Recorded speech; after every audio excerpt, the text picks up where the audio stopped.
morning guys. For today's video, boat casting ulit. At ang setup ko ngayon ay itong Kapong 762 na rod, reel na Birking 3000 series. Tapos ay Eastern Hunter na mainline na 16 pounds. Tapos yung leader line natin Ricky Maro 15 pounds. Tapos lure natin guys, to testing.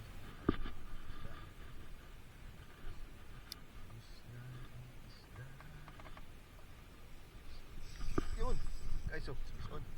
Uy, bago is on. At is din to, laki. Uy guys, oh, wow, good morning. Anong is din to? Wow, unlock. Bago to, bago. Okay.